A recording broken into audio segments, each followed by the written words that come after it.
Hi, everyone. It's hard to believe that we're already, what, 5 weeks into the semester. Time is moving very fast. I hope that you were able to find some peace. I hope that you're able to control anxieties. I hope that things are going as well for you as they can in this atmosphere. This week here, our topic is going to be choices and actions, the self in control. And you might want to think about this in terms of being a part two to our last lecture on conceptions of the self. Today, our focus is going to be on automatic and controlled processing. So remember, we spoke about this in our second week of class. We're going to talk a little bit about goal setting, and we're going to talk a little bit about this idea of whether or not human beings truly have free will, or if there are some external environmental factors that prevent us from having free will. This week here, there's not going to be any assignments that are due. You should read the chapter. There will be a podcast I upload later that you should listen to. It'll take you about 15 minutes to get through it. And I don't want it to be one of those things where you don't do it or you do it like the day before I sign the midterm, right?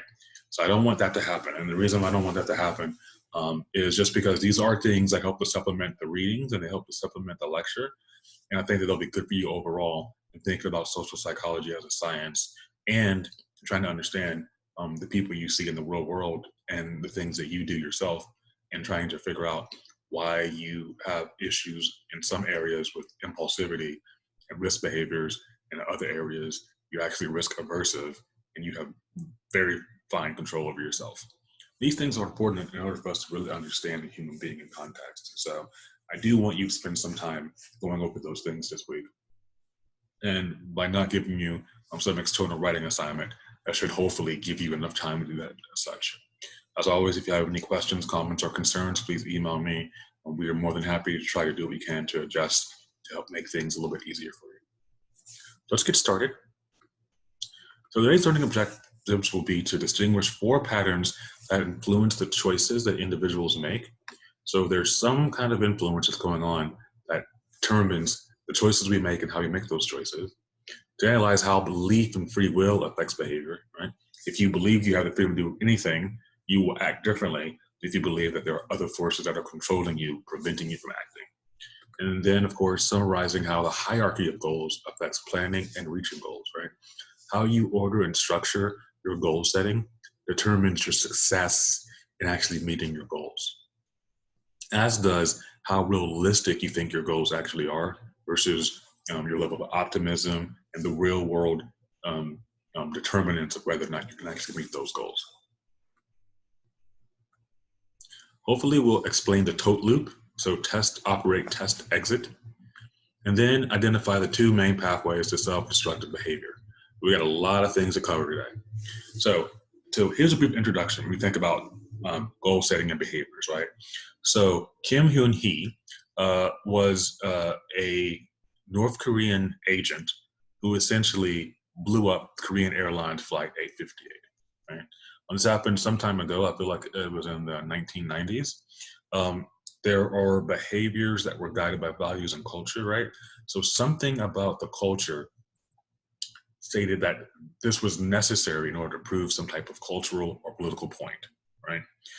She trusted, she obeyed her leaders. So there was attributes for this particular job that allowed her to do as such. She was very optimistic about how the plans were going to go. And then, as always, what happens is you have a plan about something, you start to enact the plan, and then things go out the window and you have to adjust your plan, right? That's life. We're all doing that right now, right? We had a plan of how things were going to go and we got to adjust it. So she had to adjust those kind of plans, but she worked together with the team and they focused on steps and details. They were not focused on what the moral issues were of blowing up an airline filled with individuals, right? At the end of this, 151 people died. Could be wrong. Could be like 115. 115 or 151 individuals died as a result of her essentially masterminding a plan, which saw a bomb loaded up into the luggage rack. The airplane takes off. I think there's a remote controller. bomb goes off, people die. Well, as it turns out, she only felt guilt about what she had done only afterwards, only after these people are dead. And so she goes to um, jail for a long period of time. There's some confusion as to where her true origins are from. North Korea denies that she's not North Korean. She's actually a South Korean agent who was posing as North Korean. Um, we dig into her past, find out that she was trained to learn Japanese and Cantonese, so that she could pass as Chinese in Macau. It's a whole big story with a little bit of a happy ending because she wound up marrying one of the South Korean agents who were investigating her, and they have two kids together. So that happened, but something was going on within her to where there were some forces that were pulling her to get her to do this. Now, this is an important concept for us when we talk later on about different experiments that were run in social psychology that were based on following authority and based on conforming to what other individuals told you to do. So here we have a case where, culturally speaking, and with her values, she was able to get to the place where she could blow up a plane, kill a bunch of individuals, and then go to jail for a really long time, right? So there are a series of steps that took place externally, but then there's also something going on within the individual that allows for such a thing to happen. And that is really what the focus of this entire chapter is. What is going on within the individual that allows choices to be made that affect the goals that we have and affect our ability to reach those goals? All right, Dr. Baumeister will walk us through a little bit of this. I'm playing this clip. Normally I would take it out because it is a bit lengthy and long-winded, but I also kind of feel that to be an effective professor, you must be able to recognize when someone can explain something a little bit better than you can. And I feel like he explains it in a simple way that will set the stage for everything that has to follow. All right, chapter 4 is about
although we have many specific things to focus on.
Okay, so what do you do, and what does it mean that you do it?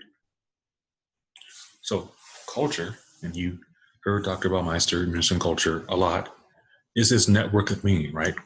Remember what we said, the system of values, ideas, and beliefs, language, traditions, right, that define as people at a certain point in time, right?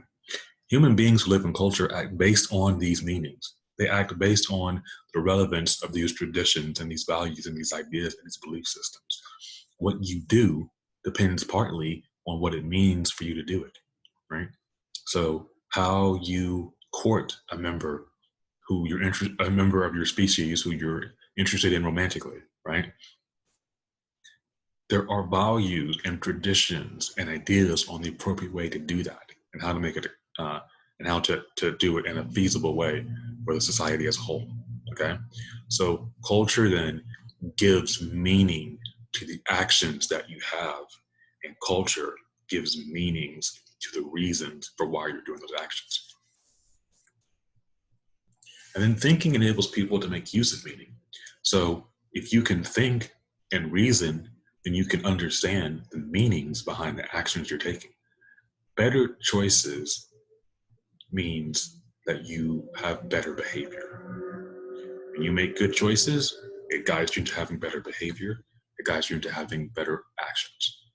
You make poor choices, it guides you into bad behavior. It guides you into making poor actions. So you make better choices so that your behavior can wind up in a more positive light. a question you might want to think about: how does language, culture, and thinking give meaning to behavior? Right? Think about the language you've learned, the language you speak. Think about the cultural traditions you know. Think about the cultural belief systems that you've grown up in. How do these things working together give meaning to the actions that you do? There's not a specific answer from this set of slides, but this could be a question that you might see later on down the road.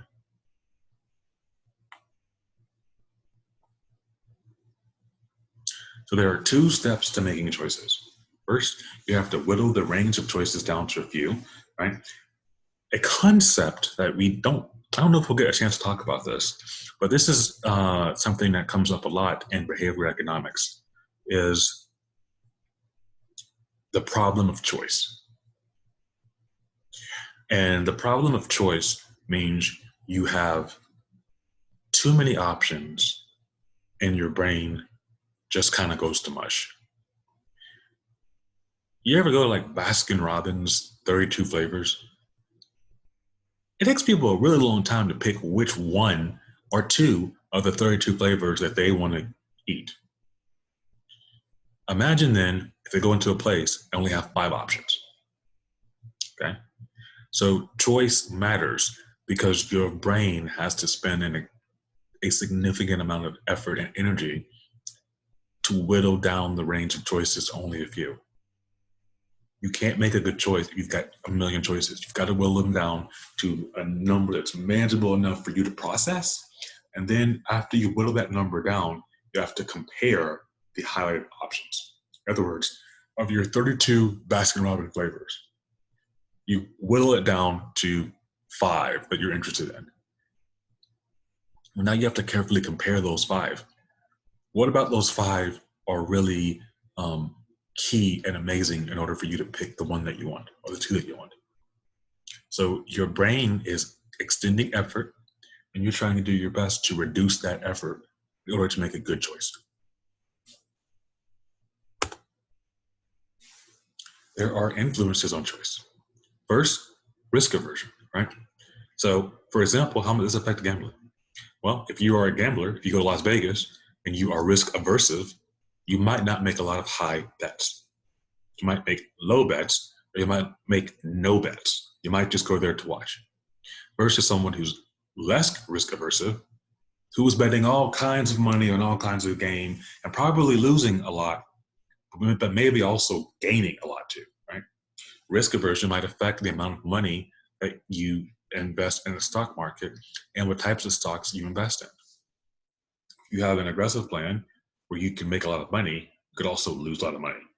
Versus a less aggressive one where you make money much more slower over time, but the gains you make aren't quite as large as if you were taking on more riskier stocks, right? There's temporal discounting. So as time progresses, values decrease, okay? Time progresses, values decrease. In other words, I could think about having $100 in my hand today, or I could think about $100 that I might spend 40 years from now.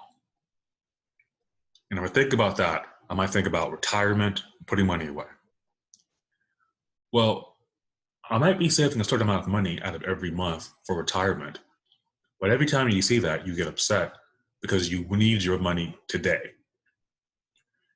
You see little value in putting away money that you're not going to touch for the next 40 years versus your financial situation today, and you could use your money. Those of you who have jobs, you look and you see where it says state or you see where it says federal, right? And they take money out. And at the end of the year, you realize they took out $700 for Social Security benefit.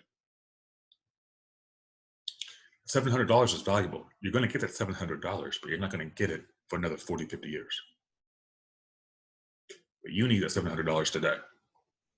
So as time goes on, the value of this money in your mind decreases because you're thinking about what I need today versus yourself 30, 40 years down the road.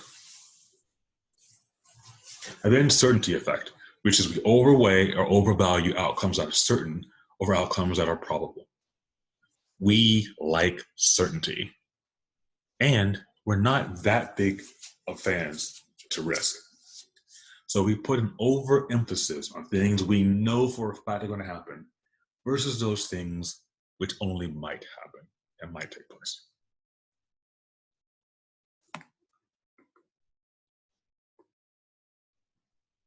So why don't people make choices?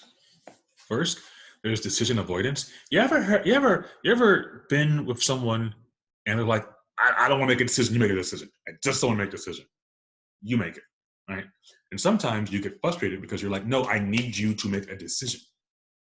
I need you to decide something, right? The reason that these individuals don't want to make a decision is because they have something called anticipated regret. They're already thinking about how whatever choice they make, they're going to regret in the future. So they postpone, they do whatever the status quo is doing, they forget certain things, right? So all these other things, postponing, status quo bias, omission bias, all these things here. Which are all variations of the same theme, which is they don't want to make the wrong decision and they don't want to make a decision that they will regret. So therefore, the safe option is to not make any decisions, right? Procrastination in some forms, decision avoidance, postponing things. I don't want to talk about it today. I'll talk about it a year from now. It's because you're trying to push off the anxiety that goes with a bad choice. Reactive theory says people desire freedom of choice and react negatively when freedom is reduced, right? So if you take away a choice from someone or an option, they don't like it. If I tell you you can't see an R-rated movie, what do you want to do? You don't want to see an R-rated movie. If I tell you you can't play this game that came out because it's rated M and it's for mature adults, you figure out a way to sneak yourself into finding a way to play this game. We want to do the things individuals tell us not to do. So when we feel that our freedom is being taken away, we resist and we seek to go around to have our freedom.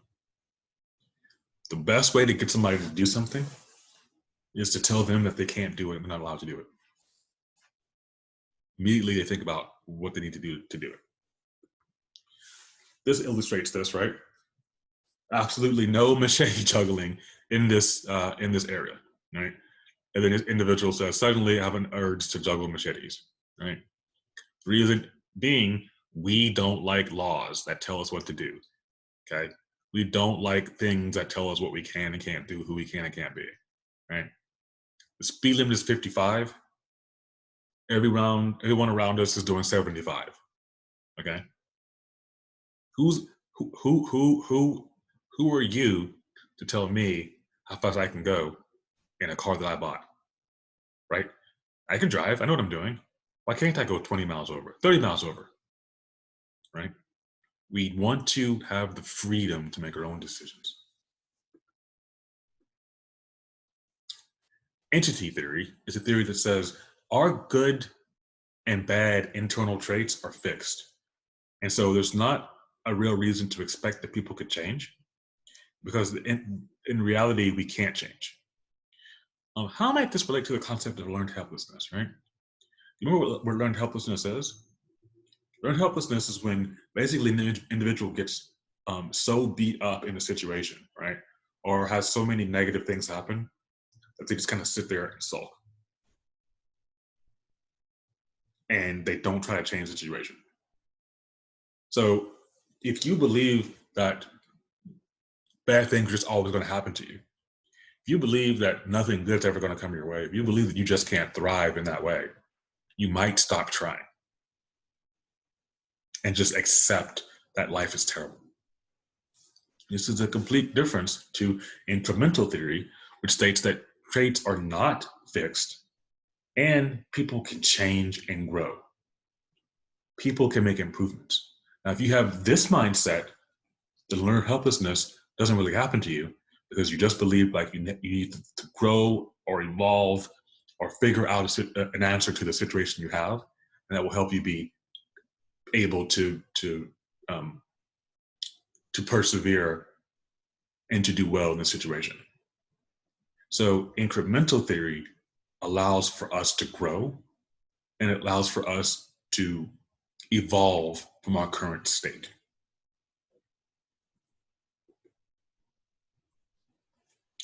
A question you might get at some point in the future: which one do you subscribe to? Why? There's some internal reason why you believe that. And there may be a time in the future when I ask you to think about that.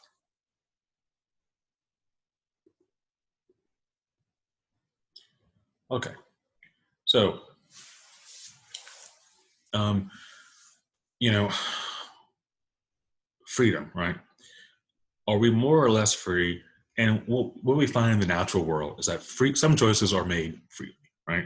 And then other times, external factors constrain choices. So our freedom often is a direct result of the environment we're in and the impact of the environment on us in it. The external world can affect the extent to which we have that freedom. Free action comes from inside. So self-determination theory, which is a theory that we had to study, and you'll study a lot in your graduate programs, people need some degree of autonomy and internal motivation. People need some degree of having the full capacity to make their own choices and to meet their own goals. So people have a need to self-determine the trajectory of their lives. Having an out versus no escape, right? Panic button effect, a reduction in stress due to belief that one has an escape. Now, this manifests in different ways, right? Like for me, for instance, when I go to a movie theater, or when I sit on a bus, or if I am in some religious institution, I always want to sit on the end. Things go crazy. Something goes down. I know where the exits are. I can get up and just boom, get out. Right? There's something about that reduces my anxiety. Something about that makes me feel safe. Right? There are those individuals who have to always sit on the edge for that reason. Right? You ever go into a new place you've ever been before, and the first thing you're looking for is where the exits are, especially in this day of mass shootings and crime and stuff breaking out. Right? You go to some bar that you've never been in before, and you're like, okay, that's the door number 1, door number 2. I can get to that window there. So there's safety in that because it reduces the anxiety of not knowing where you could, of not knowing how to escape the situation that you could be in. How might a belief in control or lack of control help senior citizens, right? How? For example, if you're age 80, feeling like you have control over your life and your health might produce positive feelings that might be different if you feel like you've lost control, right? You feel like other people are telling you what to do or controlling your life. This is something that we touched on briefly in developmental psych, but we find that overall, elderly people tend to do better and have better health outcomes the more they feel like they have choice over their lives and the more they feel like they have freedom. The more elderly people feel like they have control, the better health outcomes, better mental health outcomes they tend to have. If you feel like you have control, that's different than feeling like you're in a residential home where 20 nurses are telling you what to do all day.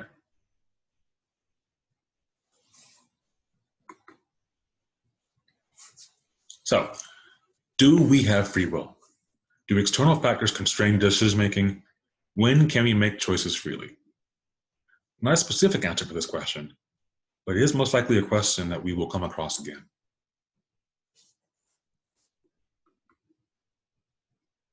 So, setting goals. Right? What are goals? If I said to you, what's a goal? A goal we can think of as some desired future state for our lives. Right?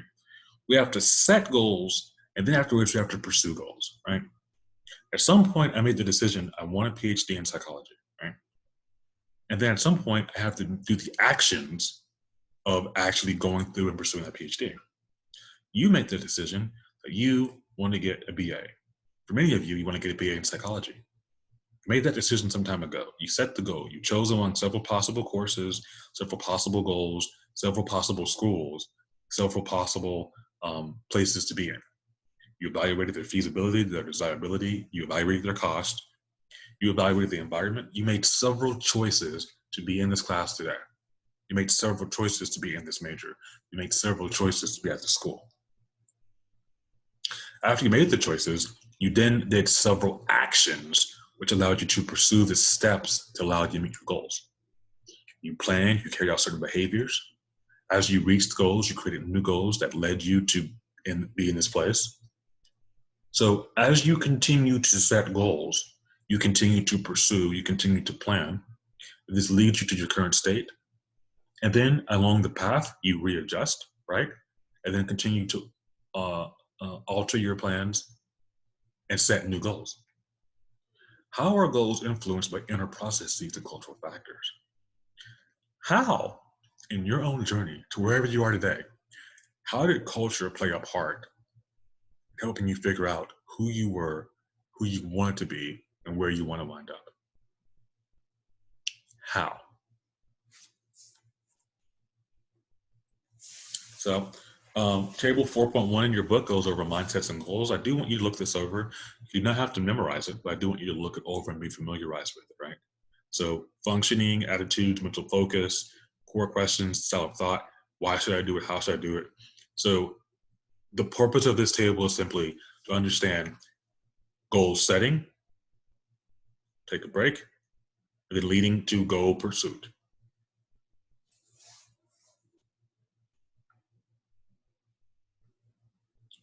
There is a hierarchy of goals, right?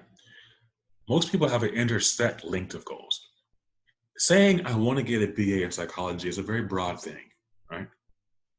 In order to get the BA in psychology, you have to have a goal of passing your SATs, applying to several programs, finding a good college, passing college entrance exams,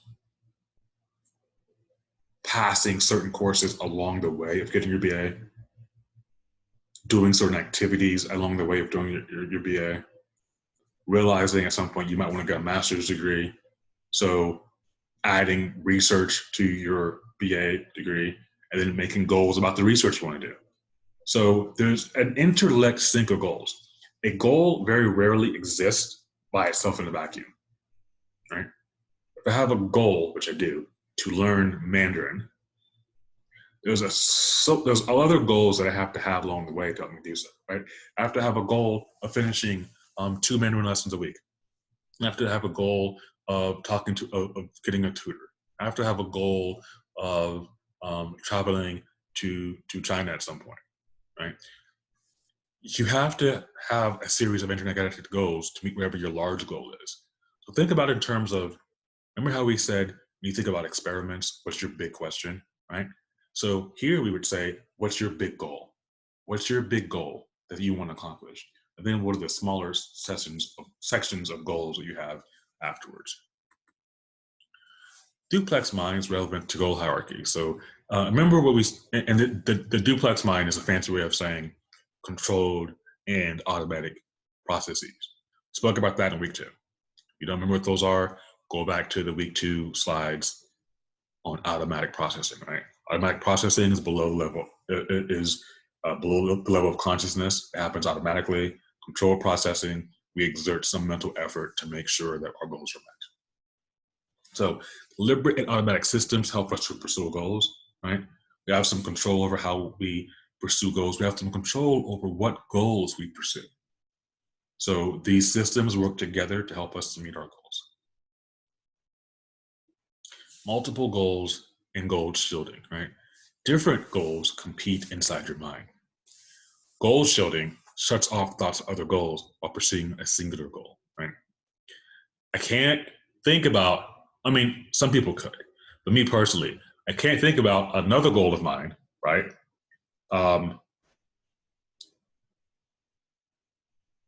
I don't know, learning Korean, while I'm singularly focused on this first goal of learning Mandarin. Right? So I need to focus on that, accomplish that first, and then focus on the next goal. So goal shielding is you shut off other thoughts of pursuing other goals, or you pursue the singular goal that you're focused on. So hierarchy of goals, right? So stage one, you made the proper choice of what courses to take to advance to stage two. Stage two, you studied the appropriate information and enrolled in the courses to get to stage three. You learn information for your test. This takes you all the way down to stage 8, where you started. So compare that. Your goal, central goal, to be a CEO of a major corporation. So you start from stage 1 all the way to going to stage 8, being promoted. This is a process that takes time, right? This process could take you 20 years. So you have this hierarchy of goals, and this hierarchy of goals guides the extent to which you can accomplish goals in a certain time, what goals you can accomplish, and how you are able to meet those goals.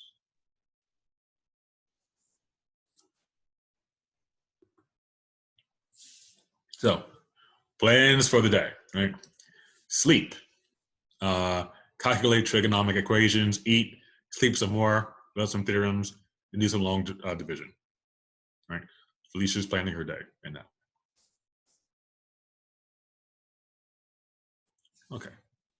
So, what's the plan for reaching goals, right? How do you reach your goals?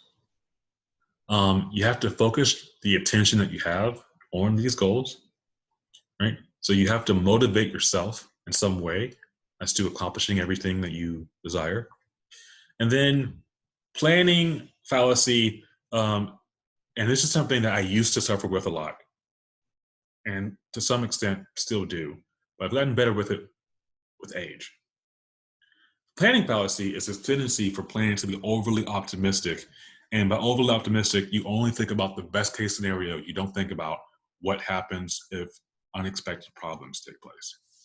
Many of you suffer with this planning fallacy. And you wonder when you suffer with it, when you procrastinate on an assignment, and do that assignment the night before it's due, that's the planning fallacy coming into play. Because then you are working on your paper and you're hoping you can just belt it out in like 2 or 3 hours and be done with it. But while you're working on the paper, your internet goes out, or your computer crashes, your hard drive crashes, you get sick, somebody else gets sick, you lose power. All these unexpected things happen, and then you email your professor and he said, I need an extension, even though the paper was assigned weeks earlier. Now, that's not picking on anybody in particular, but I am speaking as a college student before myself, right? You have this planning fallacy because you believe that you're just going to have no issues at all in the accomplishment of your goals. That's not how reality works. And the way reality works is something always happens or takes place, and that is what can cause you a delay. When you plan things out for your life, you must account for the planning fallacy, especially once you start working in the real world, once you start going to grad school. You must plan that the real world will interfere with your plans and cause a delay. Don't be overly optimistic. Think about things that could go wrong, because of the things that could go wrong, at least 1 or 2 of them always do. Plan ahead. All right, so talk about long-term versus short-term goals. What is this graph showing, right? Well, relative to today, individuals might have a choice, and obviously this is before the time of COVID, right? Let's say you want to go to a concert, right? And you find out that a concert's being offered tomorrow, or you find out that a concert's being offered next year, right? So individuals in this study, when they found that a concert was being offered tomorrow, if the tickets were cheap, then the likelihood that they were going to buy those tickets was at about 90%. 90% of people don't mind dropping $20 on a concert that's tomorrow. $15, $20, $25, right? Especially if it's a celebrity or star that they really want to see, right? But if the ticket were expensive, right? So the concert's tomorrow, and you have to drop $280, then people's likelihood of getting that ticket dropped down tremendously. People didn't want to make that impulse buy of $280 the next day. There's something comparatively different spending $20 tomorrow versus spending 280, right? Now, let's say the concert's occurring next year, right? Concert's occurring next September. Well, we don't have as much of a difference between those who are willing to buy the cheap ticket and those who are willing to buy the expensive ticket, right? It's almost about the same, a little bit over 80%. Here we have a big difference between people who want to buy the ticket tomorrow. So those who are buying the ticket tomorrow are more likely to buy cheap tickets than they are to buy the expensive tickets. But next year, there's not that much of a difference. They're almost the same, right? So something in our long-term planning says that the tickets next year, I have this time to get the money to get it. I can buy it whether it's cheap ticket or whether it's expensive ticket. I have time, right? Versus rationalizing in their head, I don't have time to plan, so I'm not going to spend that kind of money the next day.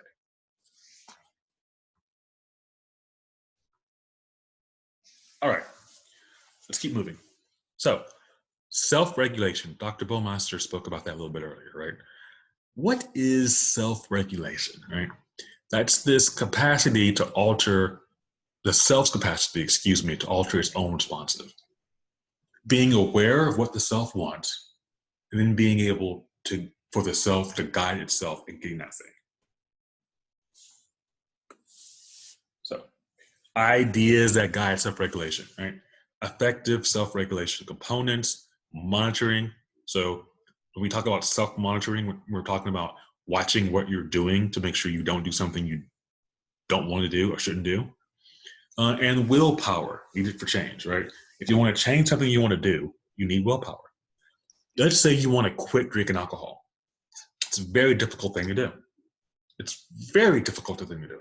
It's so difficult that people pay a lot of money, go to rehab for 30 days, come out, and then within a week after that, find themselves still drinking alcohol. It's very, very, very difficult to quit drinking alcohol, right? People have done it. If you have the willpower to do so, you can do it. It's difficult to lose weight. It's difficult to drop 5 pounds, less long 20, less long 40. But if you have the willpower, you can force yourself to do it. So willpower, in a sense, guides your self-regulation. If you want to quit drinking, you will know that you shouldn't go on Fry Street. If you want to stop drinking, you will probably stop going to downtown Denton for at least a period of time. If you want to lose weight, you will eat healthier foods at home as opposed to going out to order food. This tote, okay, this test, operate, test, and then exit again, basically is a plan that says you're going to try a strategy, you're going to see how the strategy works, you're going to alter the strategy to make it work better, and then if the strategy doesn't work, you're going to exit the plan and try a new plan.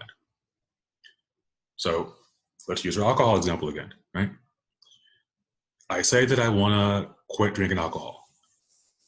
So I then decide that I'm going to go to Fry Street, go to a restaurant. When I go to the restaurant, I'm not going to order alcohol. I'm just going to order food and like water or soda. I go there to Fry Street, one of your favorite hangout places, order food. My friends are all drinking, and then someone offers me a drink. I didn't pay for it, right? Someone offers me a drink. And you feel peer pressure because you're young, so you drink it. Well, that test failed, right? Because there's an incongruency there. There's an incongruency between what your goal was and what actually happened. So you test again. I'm going to go to Fry Street. I'm going to try a different bar. I'm going to order different food. I'm going to hang with a different crowd of people. And this time I'll be successful with not drinking. You go to a different bar, you eat food, bartender knows you, they offer you a free drink, which you take. Because it's a party, and in addition to having an incredibly stressful week, it's a free drink, and you don't want to offend the bartender by not taking it. So you kind of feel guilty, self-conscious, and you drink it. Right. The plan failed again. So again, the end result is incongruence with what you wanted. So now, at some point, you keep this pattern up, testing, operating, continually modifying your plan to make it better. Right? But at some point, you exit. When you exit, in this case, then a few different things could happen. You exit, you could say, you know something, I don't want to quit drinking. So I'm not going to. You could say, like, the exit plan could be, I'm not going to order food on Fry Street anymore. The exit plan could be, I'm not going to go on Fry Street anymore. The exit plan could be, I need a whole new group of friends, I need a whole new peer group, and I'm going to enter into rehab. So at some point, the plan reaches a place where you have to quit testing different alternatives, and you have to figure out what you're going to do to get to the next level of your plan. This is for every kind of goal that we have. We test, we operate, we test, and we keep on doing it until we get to a place where we exit the plan because we're finding either a new strategy or we're deciding to completely forget the plan altogether. Willpower can be depleted, okay? We only have a certain amount of willpower in us, okay? So despite what cult phenomena such as the Green Lanterns would have you believe, we don't have unlimited willpower. We have very limited willpower. Resisting temptation uses up all of your willpower. And when you have depleted willpower, you make poor decisions, right? You decide that you don't want to eat a bunch of raw, greasy food because you're trying to lose weight. And you go out with friends and you're constantly making it a point not to eat any food, and then someone offers you a drink. But you also didn't want to drink, right? Eventually, you're going to want one of the two, if not both of the two. Okay? The reason is because of this thing called decision fatigue. This state of depleted willpower caused by making decisions which can affect subsequent decisions by failing to think carefully. Your brain gets tired of constantly controlled processing, and your brain gets tired of constantly trying to stop you from doing something. So eventually it puckers out, and then you make bad decisions. So, for instance, right, here individuals are told that for dessert, they have a choice between no food or chocolate or using a radish, right? So what we find is that individuals who decided to force themselves to eat radishes instead of chocolate chips, well, there's a certain amount of control that goes into forcing yourself to eat the healthy option versus the sweet, yummy, tasty option, right? So they have to make a choice to eat the healthy option, but then they also have to solve a puzzle, right? Also, they have to solve a puzzle and they have to do it in a certain amount of time.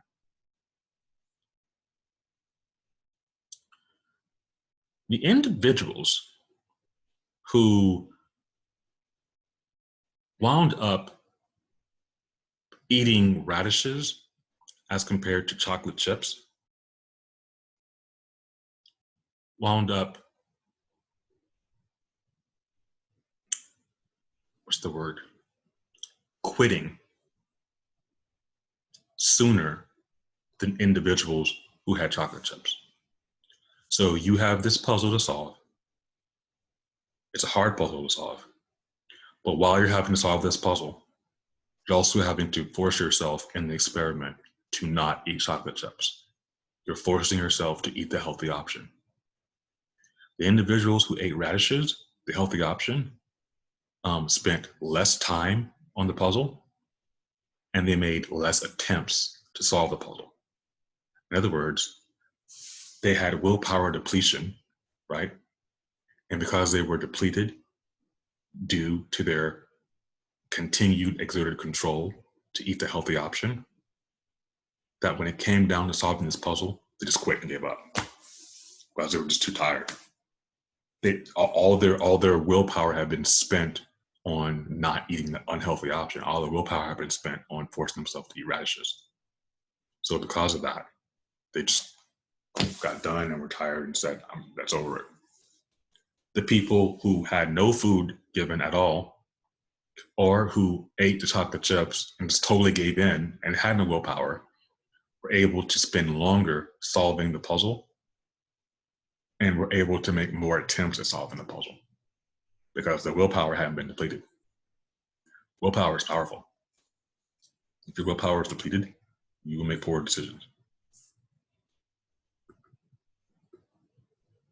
So, self-regulation theory, right? How might we succeed at dieting, right? Everyone's on a diet of some kind. People are trying to gain weight, people trying to maintain weight, people are trying to lose weight, right? So you have to be committed to standards. You have to have high and low level goals. You have to monitor and keep track of what you eat, and you have to have the willpower and capacity to change, right? So decrease other demands to increase your strength for dieting. It's hard to diet, as we've just seen, right? If you're constantly trying to have your willpower directed towards something else. So if you're trying, so you need to be able to focus your willpower on resisting certain foods and not eating at certain times and not eating too much, not binge eating, right? So you need to watch the level of willpower that you have and try to control it so that you can spread that willpower amongst different things that you need to accomplish.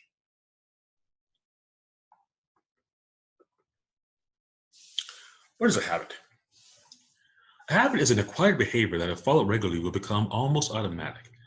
So you need to be careful of your habits, right? You have a habit of smoking a cigarette when things get stressful.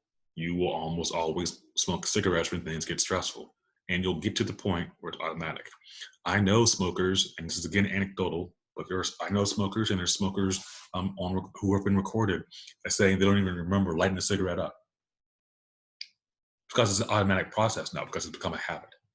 This occurs with relatively little control by the deliberate system. So goals promote the learning of habits. Habits then sustain the pursuit of the goals. Goals can often conflict with the habits, and self-control is needed to break the habits. Once a habit forms, it is difficult to break that habit. So you must be careful what the habits you have are, because once they're with you, they're hard to get rid of.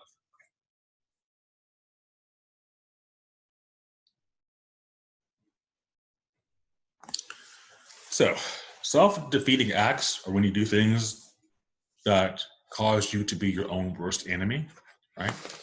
So, oftentimes, I should have had the meme here of Captain America when he sees himself in Avengers Endgame, right? Because really, that's what this is. It's being your own worst enemy, and you find out that the person that's been screwing you over is actually you. So this might be self-defeating behavior, which is any action by people which bring failure, suffering, or misfortune on themselves, right? I want to lose weight. I want to drop 40 pounds. I go grocery shopping. And while I'm grocery shopping, I buy a double stacked chocolate cake.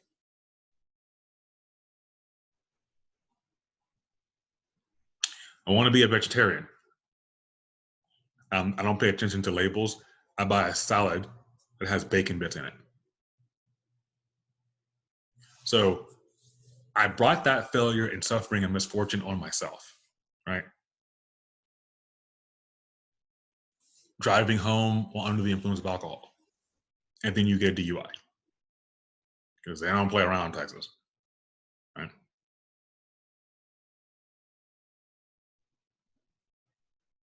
Like, that's self-defeating behavior. You brought that misfortune on yourself.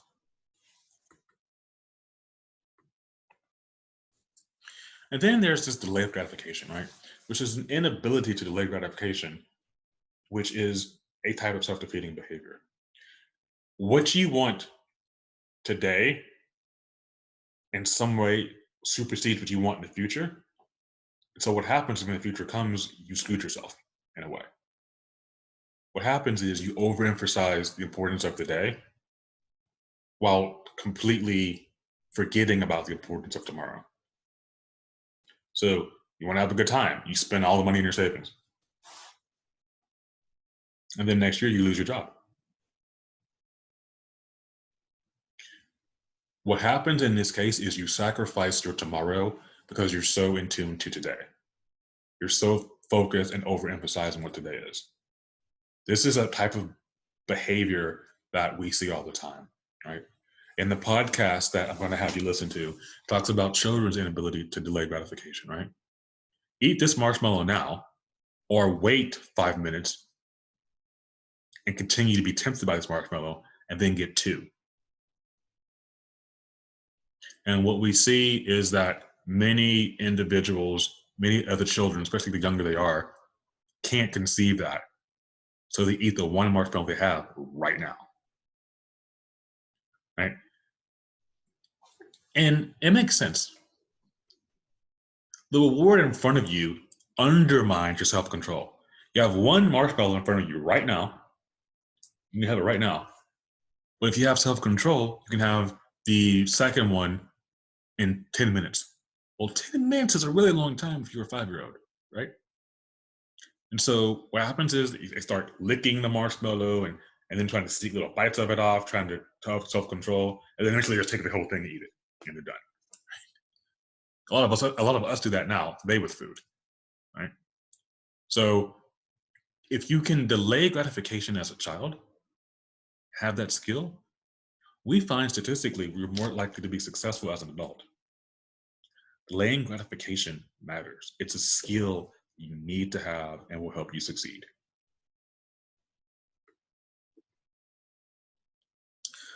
It also fits this now versus future pattern, right? Where you're willing to trade away your future to end a present suffering, right? So you have to calorie count to lose weight, but you're hungry right now. You have hunger pangs, so you go ahead and eat food. And usually what happens is that there's some kind of discrepancy between what reality is and what expectations are. Like you might say, I'm going to fast for 2 weeks and I'll be able to drop weight. And then one day into your fast, you realize how hungry you are and you stop because you're hungry. So, and usually it sets in motion by a significant change for the worse, right? So you usually then you set yourself into training yourself into not being able to delay gratification in the future, and it makes things worse. And you know, when we talk about suicides, for instance, right?